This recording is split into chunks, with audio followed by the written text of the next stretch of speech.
It's on? Okay. Okay, guys, we're going to get started.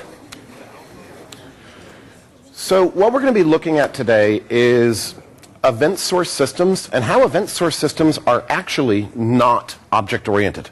Most people today implement them with object-oriented code, but at their core, they are not object-oriented. They're actually functional. And what's interesting is when you start getting in and you start looking at how they work in object-oriented code, you'll find that it obscures what's really happening underneath the covers. If you go through and implement it in a functional way, you'll find that your code will actually become more clear and it becomes completely obvious what's actually happening. So the place I want to start, because it's one of the biggest smells that you'll start finding in your object-oriented code, is actually a test. And what we have here at the top, this test fixture, specification of T command, I give people this code in class. And it's basically a little test harness, a testing framework that allows you to write specifications that look like this one here, deactivating an inventory item. The great thing about these is you can also print out documentation from them. But when I go and I look at this setup, it's a bit bizarre. And it's really obscuring what's happening inside of this test. If I were to really start looking at this, what we're really doing here in a functional way is we actually have a pipeline. And we're saying that we have given, which pipes to when, which pipes to then. But it's hard to recognize that when it's written in C# code like this, with an object-oriented style. And there's all sorts of weird little broken things inside of this. So what we're going to do is we're going to start refactoring some object-oriented code, and we're going to take it into more of a functional direction. How many of you went to Jeremy's talk this morning? So we're not going to go really fast. We're going to go very slowly and take small steps. And we're going to refactor little bits at a time without doing anything too scary. And we're going to move from having a completely object-oriented model to having a completely functional model. And at the end, it will be nicer to work with, it'll be easier to test, and everything will be nice. So let's just jump right across. How many have seen one of these before? An application service. This is one way of implementing this. And this would be what I would call the idiomatic object-oriented way of doing things in terms of domain-driven design. Nobody uses this pattern anymore. Everyone's basically moved to something known as a command handler as opposed to using an application service. Does anyone know why people have moved? So this is a really useful point cut in terms of software. There's one of these per use case on top of my domain model. And there's lots of things that I would like to do per use case. As an example, security. How many have implemented security per use case to see if somebody's allowed to do something or not in terms of authorization? So how would I do that here? I'm guessing we'd probably end up with something like this, where I'd come up here and I'd be like, requires permission, and we'll say admin. How many have done something like this before? You can admit it, it's okay. So, okay, cool. Now how does that work? Let me guess, you have a dynamic proxy that now is going to hook this? Have you ever tried explaining a dynamic proxy to a junior developer? Have you ever had a method that did something like inside of some code you did something like this and then wondered why the code stopped working? Well, when I do that, I unwrap my proxy. Dynamic proxies are horrifically complicated. By the way, if you have a bug in production, does your boss care whether that was your code or whether that was some open source project's code that caused the bug? Or is it still your bug? When you bring something into your project, like a dynamic proxy, this is a vast dependency. And there's lots of opportunities for bugs inside of it. So I prefer not to use something like that. But at the end of the day, we have to ask, what question was it helping with? What does a dynamic proxy do? And it will become more apparent if I make a second one of these. And what I'm going to do here is I'm going to grab this. I'm going to copy and paste. We can imagine what the rest of the structure would look like. But we might have another one of these, which is reactivate. And it takes an ID. It takes an int, which is a count. And it takes a string, which is, let's not make this a string. Let's make this a user just to make it more fun. We'll say it's a user. Okay, so how do you do a proxy pattern on a method named deactivate of GUID of string and on a method reactivate of GUID of int of user? How do you write one proxy that will hit both of those methods? And the problem is you can't. This is the exact problem that a dynamic proxy solves. It allows you to hook a method of arbitrary name with arbitrary parameters of arbitrary type and to give you a common interface across them. This is why your dynamic proxy, when it calls you, it passes you back, here's a method info, and here's an object array of the parameters that were being passed to that method. Of course, and this is going to be a theme we're going to look at quite a bit today, what if I were to just decide I'm never going to have that problem? And I were to say that we're only ever going to have a single parameter that goes to this method. You could then make a common interface for that, right? So let's try it. Now, I am using, obviously, some of the best refactoring tools in the world here. It's called Sublime. If you happen to use something better like ReSharper or IntelliJ, there's actually a refactor for this. It's called Refactor Parameters to Object.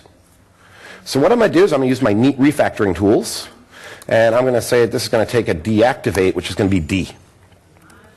Then we're going to have a public class, deactivate. And what we're going to do here is we're going to pass these. And for right now, I'm just going to make these publics. I would probably do something a little bit better than this if I were actually building a real system. So, okay, well, now we're going to have these.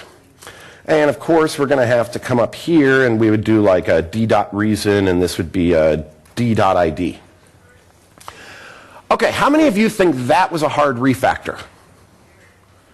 I just changed everything, right? Well, but what it allows me to do is I can now have a common interface. So now what I'm going to have is an interface which is a handles of T. We can say where T is a message, and we'll add that marker interface in just a second. Now I'm going to have void handle, which takes a T, which is my message. And let's just put in our marker interface really quick. So now we've got an interface. It's going to be called message. And here, what we're going to have is this is going to be a message. Okay, so now my deactivate inventory item application service, his name's going to change. He's now going to be called a handler. And this is a handles of deactivate. And of course, we'll have to rename it down here too. So we'll just call this a handler now.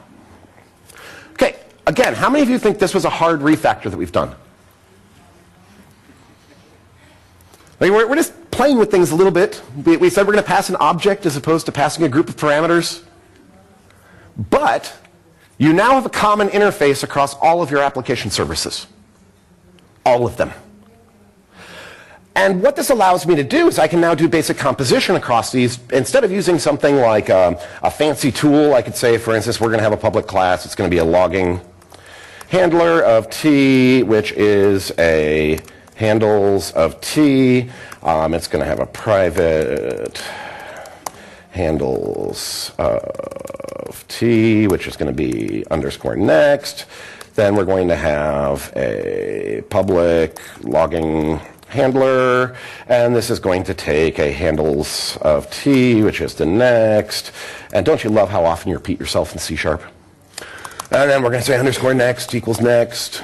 And then what we're going to do is in our handler here, we're going to have a public void handle. This is going to take a T, which is our message. And then we might say, for instance, something like my super amazing logging framework that our devs built in-house .log message. And then I could say, for instance, underscore next .handle message. Cool, we've discovered the proxy pattern. But now I've got a common interface, so I can make this work across all of my handlers. Easy enough.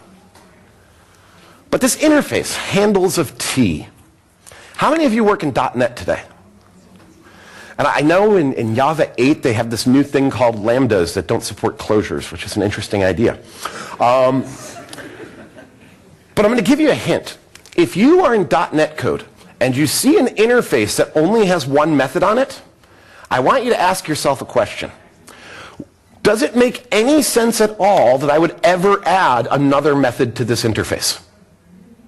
If the answer is no, then why are you using an interface? There's this other form of doing interfaces. It's called functions. And I'm reminded of Scott's talk last year. He had this brilliant slide where it was object-oriented patterns, functional equivalent. So it's like proxy pattern, function. Repository, function. And the entire functional side was just functions. That's all that was on there. And this is still idiomatic object-oriented. So what if we were to try that? We've got this interface. It's handles of T. Why don't we just stop doing it that way and stop using these stupid object things? And instead what we're going to do is we're going to try doing it in a functional way. So in order to do it in a functional way, let's start with, I don't know, maybe a function. That sounds like a good place. What do you think, Scott? Most of the patterns seem to start there. Okay, so now we've got this thing called deactivate. Except now I would make this static because it doesn't need to live in a class anymore. Okay, so the only problem is before I had my constructor here. And my constructor, it had parameters and stuff that I needed because I have dependencies.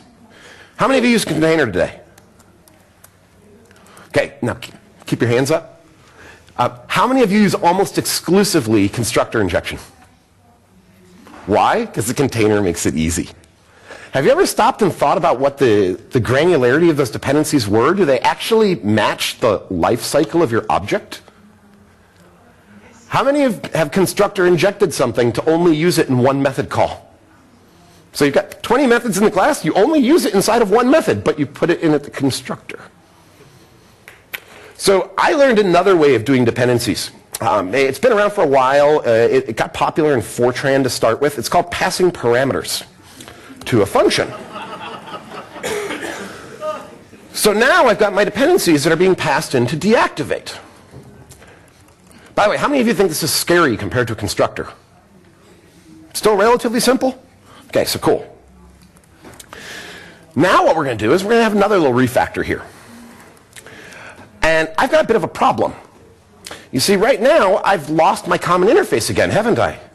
Because now I can have reactivate, and reactivate takes an inventory item repository. It takes a, I don't know, a reactivate credit card charger. And then it takes a reactivate command. Well, we could do the same thing that we did before, right? I can just refactor dependencies to dependency object, and then all my functions will take a dependency object and a command. No, that's a bad way of doing things. So basically what my problem here is, and normally I would not use an action of anything in a functional language. I would use a func of unit. Or if you go on my GitHub, there's an entire library for this. It's called nothing. And if you really want to have some fun, read the comments. Some of them are priceless in the issues. Don Syme commenting on it is just hilarious. So what I have here, and I'm just going to tell it as an action, but normally it would be a func of unit. So I've got an action of I inventory item repository of I can look up license of deactivate. And you see what I want is I want an action of deactivate. Why do I want that? Because then I'd be back to a common interface, right? It'd be an action of T where T is a message. Just like my handles of T. So the question is, how do I convert from this into this? And I hate to use the word pattern. It's more like a strategy. And you'll notice in functional programming there's not really many patterns. But it's called a partial application.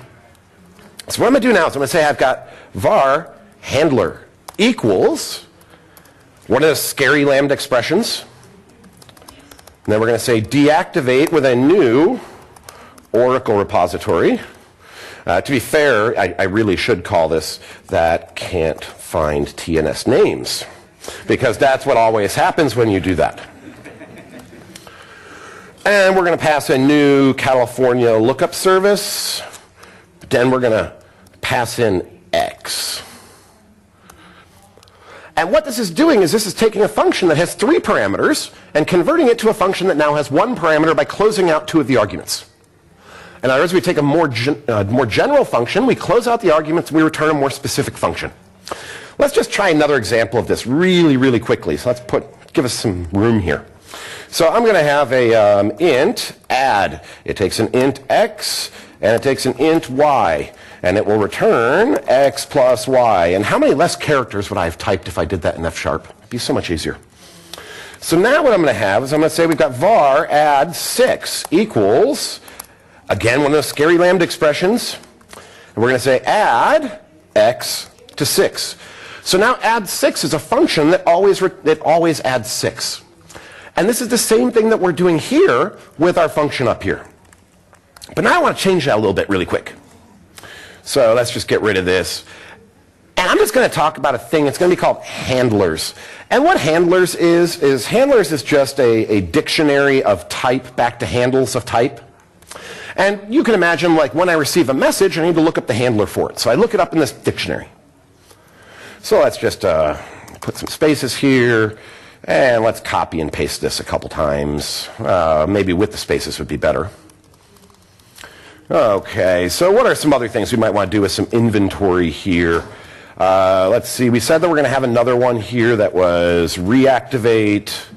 We got another one of these, how about a check-in? We might have another one of these, which is, I don't know, checkout seems reasonable. And then we might have another one of these, which is going to be audit. Okay, cool. Now, when you go through and you build a service, how many methods do you normally have in it that are public? Is it like 5 or 10, or is it like 33,000? And remember, I've got one of these methods per use case in my system. Now, how many of you are using a container again? Just keep your hands up. Okay, cool. So I know another way of working with something like a container. See, what we're going to do here is we're going to say we've got a method that's going to be called bootstrap. And what we're going to do inside of Bootstrap is we're just going to call all these handlers. And I know that this doesn't have nearly enough XML configuration shipped with it. I was actually here with a team in Oslo. I will protect the guilty. And when I went in, they had more XML than they had Java code. They had like 9 megabytes of XML configuration. Why? Because everything needed to be runtime configurable. And if you went and read their XML, it had things inside of it like field names. How many admins do you know the field names of your objects? The internal field names. So how many times do you think this had been edited by admins? Never. But it was runtime configurable by developers who would do that and then run it through a testing cycle. And they managed to convince me that XML is in fact a Turing complete language. But what's so awful if I were to do this? I mean, to be fair, at the end of the day, I'm going to end up with the same amount of code there that you basically have to configure your containers just like I'm doing it by myself. And I will have people, they'll come to me and they'll be like, oh, no, you can't do that because, see, you're just doing singletons. Everything there is a singleton lifestyle. What happens if I need like a repository per request? And it's like, well, okay, there you go. That's also known as a factory pattern, or as Scott would point out, a function. Do you want a custom lifecycle? Well, you can pass a custom function. And this is an easy way of doing things. And now I'm not telling you guys to get rid of your containers. In fact, you can even make this runtime configurable if you want to. Great way of doing it. What if I were to ship a file with my software? It's called bootstrap.cs. When my application starts, I compile that code and run it. You want to edit me? Go edit the code. And then you also get IntelliSense and all that other kinds of good stuff. Whole type system to back things up, make sure you're not screwing things up. But you can do this, and it works reasonably well. I can even do the same kinds of things that we were looking at earlier with our logging handler. So for instance, I could say we've got a public void log of t. This is going to take a, it's going to be an action of t, which will be our next, and it's going to take a t, which is our message. And here we would say like a logging framework .log, and we're going to pass our message. And then what we might say is something along the lines of next message. And then I could basically compose any of these methods by wrapping log of t around it. Now you have a logging handler that also does something else. Relatively simple. It's also known as a pipeline. If you go use F#, it won't look nearly as disgusting because you have a pipe operator. Once you have at least 3 of these, it just gets really, really nasty to read. But in F#, no problem. So okay, now we know we can compose. And I've had lots of people tell me, but you know, it's not as good as my container because, you know, what happens if I come in this code and then I'm like, we need a new Oracle connection factory, which takes a new TNS names random selector, which takes a new TCP abstraction, which takes a new connection manager. You know what? As you're typing this, I don't want to help you with this problem. I want you to type all of that, and I want you to think, I'm an idiot, what am I doing on every single keystroke? Just stop. There's no reason why you need 7 levels of nested dependencies for a repository. There's just absolutely no need. And when you're working in this kind of code, helping you do this will actually hurt you. If I'm going through and I'm building the new version of WPF, yes, I will actually have 7 levels of nested dependencies because that's a real problem and it's what I should have. In this code, you don't need it. And there's very little benefit that you'll get by having it. So okay, now we've moved to a more functional style. We're now using some functional composition. But let's go back and let's take a look at our test again. Like here we create a new T, and then I get my events which come from given, and I pass them to my subject under test and tell him to load from his history for an event source system. And then I say on handler, which gives me my command handler, and I call handle, and then I call when, which will actually give me a command. And then I do this really derpy shit where I say produced equals new list of event of sut get uncommitted changes to pull those out of the object. This is just a whole bunch of weird steps along the way. So the whole problem with this, and then we'll also need to have a fake repository so that basically when I go to save, I can then pull them out of the fake repository. The whole problem with this is relatively simple. Everything that's in there comes from that line of code. So in order for me to test now is hard because I say repository.save and I put something in there. So instead what I'm going to do is I'm going to pass across a fake now. And basically what I'm doing is I'm hooking through the fake in order to get the data that was saved to the fake so I can pull it back out and I can insert off of it. I know another way of doing this. So instead of doing that, what we're going to do here is we're going to say that this is an IEnumerable of event. And what if here we were actually just to like return item.uncommitted changes? How would you test this code now? Would you need a fake repository to jam this stuff around to pull out and get the events off the back end? Or would you just assert off the return value? Once we start moving to a more functional style, normally you will not have a void method for your command handling. It's going to return a series of events. And then what do you do with them? Well, you may decide that you want to save them, and that happens a level up. This will make your code far more testable. By the way, when I did this bootstrap method, did my code become any less testable because I did that instead of using a container? Like, is my function here, deactivate, is this any less testable than like when I was down here and I was dealing with the command handler? It's just a different way of expressing the same thing. And all that we're doing here is we're refactoring very, very slowly away from object-oriented code back to functional code. And it's not that one is right and the other is wrong. They're 2 different idiomatic ways of doing things. By the way, if you were using F#, you would not use handlers.add here. You would just put in a thing called a pattern match. And I wouldn't use a type in a dictionary. Instead, I would take a pattern match and basically call the method, and I'd just do it in code. But we still have this object thing here inside of our domain model. And to really understand this, it's probably best that we actually jump in and take a look at what that thing may look like. And I've been showing people this code for over 5 years now. And this is a simple little domain object. Now, the general idea when you start following event sourcing is you end up with 2 methods to do any kind of behavior. The first one is a public behavior, deactivate. The second one is a private method that's called apply. And the general flow that we have through here is when I call deactivate, it may do some business logic. And when it's done doing that, then what's going to happen is it calls apply change. This gets hooked in a base class. It will add the change to a thing called changes, and it will hold it. Relatively simple. Later, when I want to get the events out, I basically call get uncommitted changes.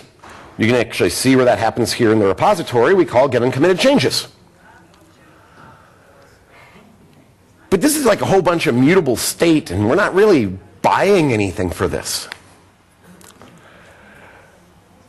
And there's other ways of doing it. So I'm curious, can anybody tell me what the parameters to this method are?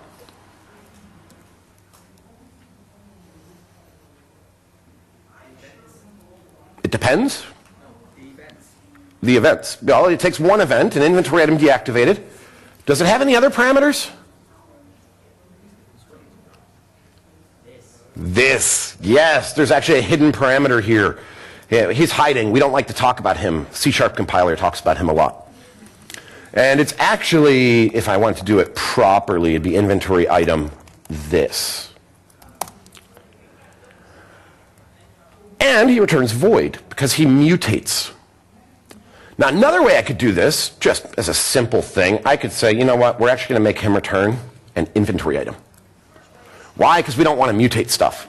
I don't ever want to mutate. So I'm just going to return a new version of an inventory item that has the one change that I want. So I take an inventory item and an event, and I return a new inventory item that has that event applied to it. How many have heard that immutability is amazing? And all I've done is I just said I'm not going to mutate my domain object. We're still just returning a normal domain object. It's just now an immutable domain object as opposed to a mutable domain object. And then what I would end up with is I would basically call all my applies here. And basically I would chain them, one apply to the next apply based on the event. And you know, we can go look down here and we can see the way this is going to work is I call this get events for aggregate, and I call load from history. And then what that does is it uses this thing as dynamic, because you need dynamics in your code or else it's not cool. To be fair, that is actually here. This may be too small for you guys to see. There's a file here that's actually called infrastructure crap. Don't bother reading, it's not important. Anyone want to guess what the first file all developers open is? But basically it takes myself as a dynamic and basically allows me to call private methods in my derived class, because that's certainly a good thing to be doing. And so what will happen is when it gets an inventory item created, it will call this method apply. When it gets an inventory item deactivated, it will call this method apply. But it's obscuring what's going on here. What I really have here is I have a pattern match based on type. Now I'm implementing that through dynamics with magical private reflection, which somehow picks out private methods in my derived class. Probably not the best way of doing it, but it's cool at the time. But what I'm really doing here is I'm just doing a pattern match based on the type of event that I have to figure out which method to call. And what we could do is we could do this explicitly if we wanted. And if I go look at a series of events. So all of these, so like down here, I've got this apply of inventory item with inventory item deactivated. This is going to become the pattern that I use. So basically what we can say is that for any given event handler, we basically have f of state event. And what this returns is state. All we're going to do is, instead of putting all my methods inside of inventory item and then returning an inventory item every time, I'm just going to say, you know what, we're going to use a struct as opposed to using a class. And it won't be an object. It's just a piece of state that goes through an operation. And let's just grab some more room here. So now we can imagine that I've got some events that are happening. So like, for instance, we have an inventory item. Ooh, let's type that right. Let's do, and I'm just going to shorten these so I don't have to type them all. So we're going to do created. And after created, we have checked in, and then we have checked in, and now what we're going to have is checked out, and then we're going to have deactivated. Now, if my functions up here were all of this signature, where they take my current state and an event and they return current state, well, then I would have something that looked like this in terms of function calls. So first thing we're going to have is created, right? So what's the state that gets passed when I've never had one before? I would accept state.empty or null, or maybe we have a little function called initState, and then we'll say that it gets passed the event. Then I have checked in. And checked in gets the return value of created, which gets passed the initial state plus an event. And then we have checked in, which gets returned the return value of checked in, which gets the return value of created, and then it gets its event. And then we have checked out, which gets passed the return value of checked in, which gets passed the return value of checked in, which gets passed the return value of created, which gets passed init for its initial state. And then we have deactivated, which gets passed the return value of checked out, which gets passed the return value of checked in, which gets passed the return value of checked in, which gets the return value of created, which gets the return value of int state. And E. Oh, that was a lot to say. But let's just edit this a little bit. Just see if we can make it a little bit nicer here, because that's a really ugly line of code. Now, let's get it like this. And yeah, oh, there we go. That's much better. So then what I'm going to do is I'm going to grab these.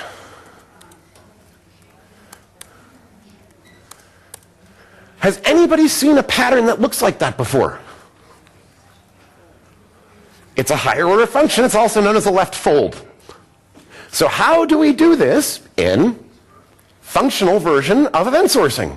Well, we left fold a pattern match over the events, and that's how we actually get back our current state. Now, this is the exact same thing that we're doing in the object-oriented code. It's just now we're being explicit and we're just going to pass the pattern match to a left fold. And we transform state along the way. What about unit testing? Has this become harder to test? So like if I were to have a method here, let's make it a public state apply, which is going to take a state, and it takes my event, and in here we can imagine doing something like a return new state, and here we'll say like, I don't know, foo is equal to event.foo. How hard would it be to test that method? It's a basic transformation. Given this state and this event, you produce this state. This code becomes trivial to test. Absolutely trivial. And this is where we start going in terms of our domain model when we start working with functional-based systems. And what you end up with is a few core things. The first one is this function of state to event that returns a state. We have another one, though. It's function of state to command. Remember our command handling? What does this return? Events. Now, for any given behavior that I do, I get my current state by doing a fold with the first method that we have there. Now, that gives me back my current state. I pass that state plus the command to the other function, which returns me a series of events. Seem reasonable enough so far? By the way, wouldn't pipeline operators be awesome for this? And then what I do is I append those events, and they basically become part of my state for the next operation because I'm going to fold over all my previous events. By the way, how many of you seen this cute little guy here, this little dragon? Do you know why he's there? And what, his name's Oro, which is short for Ouroboros. And Ouroboros is a snake or dragon that's eating his own tail. Does this sound familiar and like a dragon that's eating his own tail? I come, I replay my events through the first function there. That returns me back my state, which gets passed to the next function, which I give it a command, it gives me back a series of events, which I then append back to the first function, which brings me back to my current state. In other words, my event keeps getting bigger and bigger and bigger, my series, and I just keep eating back off the end of my own tail. And when you start looking down into getting into more functional code, this is how we actually do stuff with functional event source systems. For me, I've always preferred doing it this way. And the reason I prefer doing it this way is, one, it's more testable. How many have had a bug in a domain object due to mutation? I'm not going to say you're going to have less bugs, but I'm going to say you're more likely to have less bugs than more bugs once you start going to completely immutable models. I also prefer it because when I go read the code and this is how it's working, for me, this is far clearer than what we were looking at earlier when we started getting in and we started looking at like this specification as an example, or with the as dynamic calling private methods in my derived class, which, by the way, never do that. That's just a really bad idea, but it was really cool in terms that it allowed us to have one line of code that did it. To be fair, if people don't know the simple CQRS example, it's actually called M-R, and that's because the Norwegian A character apparently GitHub doesn't like. It was actually Mor was the original name of it. And it was written in the Scotsman pub over on Karl Johan. But for me, I find like we can make stuff work doing stuff like this, but it really loses what's happening underneath the covers. Whereas when we look at it from a functional point of view, everything makes perfect sense. And when I go read the code that's doing the fold over with a series of events, and it's producing back a piece of state, this is very, very clear. If you've been to a talk where I talked about event sourcing before, I normally give like the one-sentence version of event sourcing for people that have written functional code before.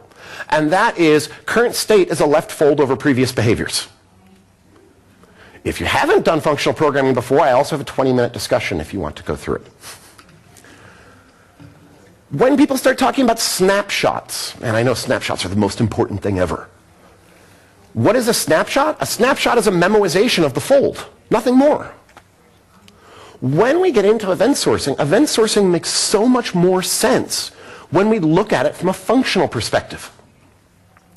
Now, everything we've been looking at, you can even go play with today. How many of you have seen Event Store? Has anybody looked at the projections model? Remember we were talking about this whole left fold with pattern matching, and so this is how it actually works. And you can do this not just for your domain model. Your domain model is a form of projection. It's coming back with a piece of state you're going to make a decision off of, whether it's a domain object or a piece of structure.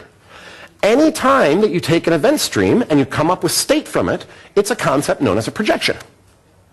And projections are always replayable. There's another thing you can do, it's called a processor, and that's not replayable. Because you'd be really pissed if you went to go replay this thing and I recharge your credit card because you bought something 2 years ago. Or my personal favorite one, someone built a projection that was sending emails, and then they replayed it. By the way, who's the first person it's going to email? The oldest one. That makes it even worse. So what we have in Event Store is basically the same thing we've been looking at.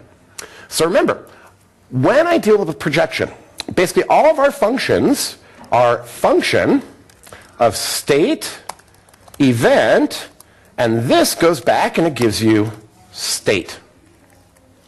Now, if we look at a JavaScript projection, because JavaScript is my favorite functional language, I might say here that we have deactivated. Remember I said we need a pattern match. And well, this is one way of doing a pattern match in JSON. And here we would have a function. Remember, it's going to take state event, right? Here we might say return new s. And basically what we're going to put in here, let's just do this. How about we say s.id return id colon s.id, and then we're going to say activated is going to be false. Now we may have another one of these in here. How about we do a created, just so we have something more interesting to show. And here we say that we've got our created. And here we might say that activated equals true, and our ID here is going to be e.id. And all we're doing is the exact same thing we were just looking at with our domain model. I'm defining a pattern match, And basically what we're going to do is then we fold this pattern match over a stream. Now, how many of you used JavaScript before? What happens when I have like 5 to 7 fields on that state that I want to move back and I have to create a new one every single time? That gets really annoying, right? Okay, so we allow you to do something in V8, but it's a little bit scary. We allow you to write code that mutates, but then we make it immutable for you. Come on, that's pretty scary. So like you can actually come in here, and instead of doing all this, what you can actually type is, instead of that, you can just say like s.id equals e.id, and that will work. And we will make that immutable underneath the covers for you without telling you about it. In fact, you can even go through and you can define global variables, and we'll make your global variables immutable too without telling you about it. Some really scary stuff. But it lets you write code the way that you want to write it, not the way we force you to write it. But this is exactly the same thing we were talking about, where a projection is just a left fold of a pattern match. And to type that, you would basically just say when, and you pass in your pattern match. Now the next thing that's going to be needed on top of this is some way of putting events into that thing. And we could, for instance, say we've got, I don't know, how about from stream foo. And what this says is take all the events from the stream foo and then pass it to a fold of this pattern match. And this is the exact same way you would do it if you're working in F#, if you're working in Clojure. It's the exact same way that you do it. I may express the pattern match in a different way, but it's the same pattern that you're going to be using. We have other operations as well. For instance, you can say from streams, foo1, foo2, and let's do, I don't know, foo3, because no one would ever guess that one would be next. And what this says is take these 3 streams, join them together, and then pass them through the fold of this pattern match. When we're talking about this kind of stuff, this stuff is inherently functional. How many of you have seen an event source system before? So I want you guys to keep this in your mind, okay? Now, let's go take a look at doing a projection in the idiomatic object-oriented way of doing things. So here we have our inventory list view. And you'll notice it's a handles of inventory item created, it's a handles of inventory item renamed, it's a handles of inventory item deactivated. And basically what it's doing here is it's updating something known as bullshit database, which I could have sworn was called MongoDB. But hey, it's just as durable. But when you see this, what you see is an object with a series of handlers. And what happens is there's code on the outside that basically receives the event stream. And what it does is it takes this object, it casts it to a handles of whatever that event type is, and then it calls based on the event type and gets overload resolution. Now, if you were to read this, how many of you would realize that's actually a left fold? It's not a left fold. It is underneath, but it doesn't feel like it because you can't see this anywhere. It's happening off in magic reflections land with operator overloading to do a pattern match. What about when we do it this way? How many of you can figure out that that's actually really doing a left fold? And this is why I prefer doing things in the functional way. When you do it in the functional way, it becomes totally 100% apparent what's actually going on. And if you guys want to see a full example of this, Jeremy has on GitHub with F#. He basically took simple CQRS and just rewrote it with F#. And you know what? All the code disappeared. It's basically one file afterwards. Whereas when I go look at the original, you know, we've got all these files coming down here, lots of different classes and objects, and his ended up being like 70 lines of code to do the exact same thing. And at the end of the day, it's clearer what's actually happening compared to when you go look at the object-oriented version. For me, the object-oriented version, it obscures what's actually happening underneath. Whereas the idiomatic functional way, it makes it really, really clear. And the beautiful thing when you get to it, instead of having code that starts looking like this, where you end up with a specification of T with all kinds of weird stuff happening down in your setup, What you end up with is code that looks like that, and everything has become pipelines. Everything in our code is now basically just a pipeline. You'll find once you start working with things this way, you'll understand more what's going on inside of your code. Your code will become shorter. It'll become more concise. And to be fair, it's probably going to become more testable. Although if you can't write good tests in object-oriented code, you're probably not going to write good tests in functional code either. But for me, the big part isn't even the fact that like the functional languages are cool and popular.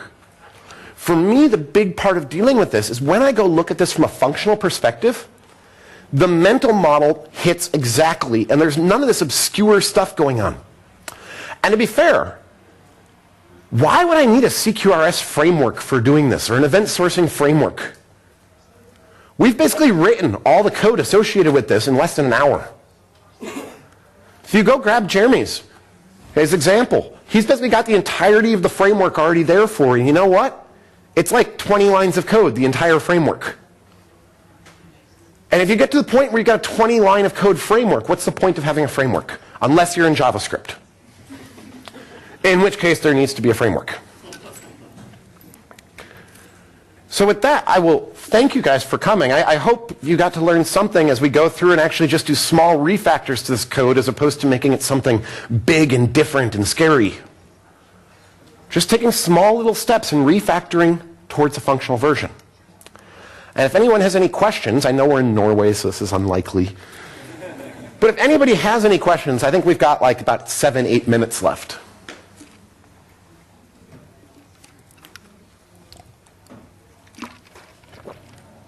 Well, I did say it was Norway. Okay, well, then again, I will thank you guys for coming. I do hope everyone got to learn a little something. And I'm doing a talk in the next session, and it's actually a new tool for F#, and it's actually pretty cool. You should come. But thanks, guys.